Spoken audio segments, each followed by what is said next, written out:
It's Wendy Snyder sitting in for Bob Sirott this morning, and we go live to Ukraine right now. Joseph Lindsley is standing by. I was looking for my sheet from yesterday because I wanted to say Dai Bože to you. What does that mean again? Dai Bože means it's a greeting commonly exchanged, especially in Western Ukraine, meaning may God grant. And the idea, may God grant, whatever you wish that is good and true. So Dai Bože to you, Wendy, and hello from Lviv. I think as we look at the events of through the night and whatever we might face in the coming days and weeks here, I think it's good to remember as I think if you look through history, as free people get closer to victory, the tyrants tend to become more panicked and fierce as they get closer to losing their grip on power.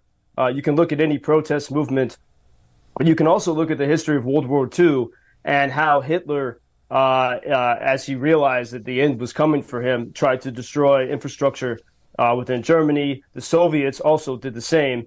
And I think that's the thing to keep in mind today as we look at today's news. Around midnight last night, friends in Kharkiv wrote to me to say that they were under missile attack. Air alarms began, or as Ukrainians call it, air anxiety, began to spread throughout the country. And I decided to stay up through the alarm. Sometimes you choose to sleep through it, but I decided to stay up and monitor what was happening. And I couldn't shake from my mind that massive explosion that I felt several weeks ago here in Lviv, something from very, very far away, more than 100 miles. And so that was in my mind. And a little bit after 2 o'clock in the morning, there were explosions reported in the Kherson region. We're not sure if this was occupied territory or free territory. Minutes later, we had reports of more missiles entering Ukraine via Kharkiv region in the far northeast. And then at 2:30 in the morning, we had reports of explosions in the Dnipro region in south central Ukraine. Then at about the 3 o'clock hour in the morning, the air alarms by now were sounding in every region of Ukraine, including here in western Lviv, waking everyone up in the middle of the night.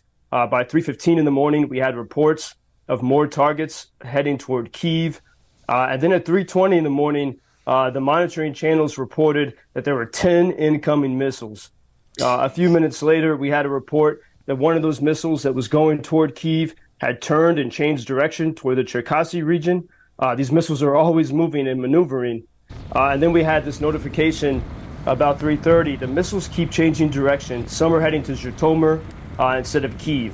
And so you never know which direction it'll be. And about 3:44, it seemed that Kyiv was in the clear.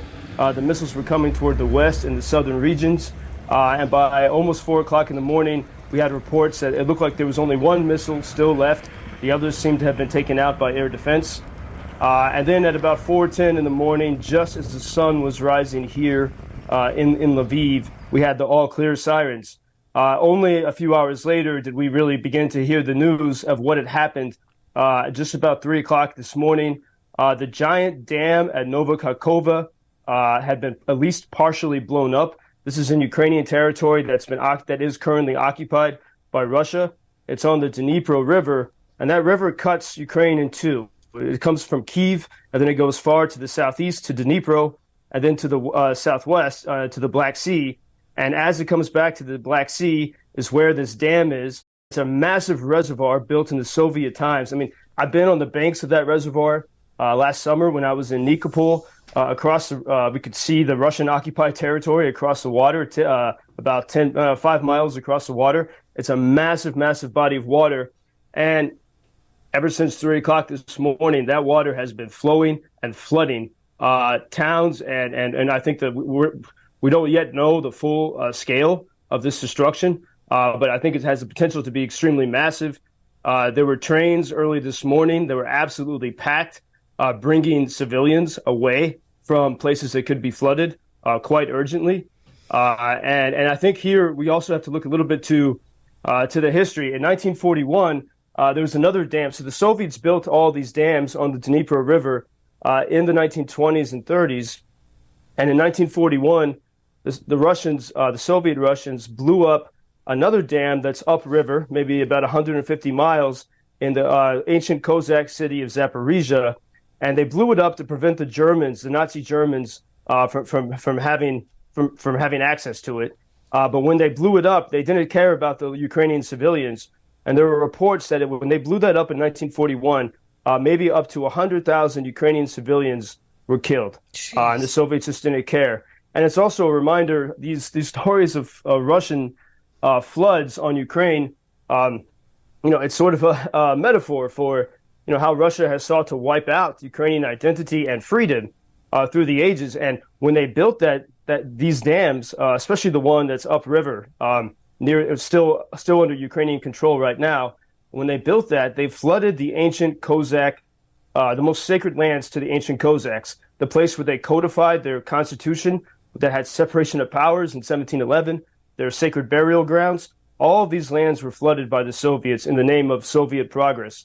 And now we see that metaphor continuing today. And I think, not only does Russia, flood, the world with the propaganda, but they're doing everything they can to smother Ukrainians and Ukrainian identity. And I think as Ukrainian military gets stronger, the Russians probably will have to deploy cards like this in order to try to keep the world fearful. And these are the moments when everyone has to, find their deepest strength and to keep going. Well, I sure hope tonight is less eventful for everyone in Ukraine, including yourself. It sounds like it was busy with all the alarms, and then the dam collapsed. That's not good. No, yeah, it's not. But, again, for example, I was talking yesterday with several friends. Some had just returned from Kyiv, and some are going to Kyiv. One friend was going to Kyiv for business. And it's amazing I think we forget about this. But Kyiv has been hit every other day for more than a month now. And people still go there for business. And, and I said to my friend that was going there, I said, I think the world forgets, this is a baseline of bravery here. That's astounding. And my friend said, no, I'm not brave. I'm terrified. I'm scared. I'm very nervous about it. I got to find a hotel underground. And, But I said, I think that's the definition of bravery, is that despite the fear, you keep going. Yeah, you're scared, but you keep going. And I think that's what we see, again, with each one of these. This is this awful. We don't know the full details again in the scope of this dam attack, but it is an absolute disregard for humanity. And it's awful and terrifying. But that continues to, strengthen the resolve of everyone here, as far as I can tell. Day by day. Amazing people over there in Ukraine. Joseph Lindsley, you can go to UkrainianFreedomNews.com and keep up to date on him. We'll chat with you tomorrow, okay? Thank you, Wendy. Until tomorrow. Dai Bože. Dai Bože. Peace. Thank you for introducing Ukraine on your social media pages. That's very important that much more people can get more information about the situation here and how everybody can help Ukraine to stay stronger and to save all the world. Что он сказал? Well, which side are you on? На чьей ты стороне? Come on now. Oh, which side are you on? На чьей ты стороне? Ебать.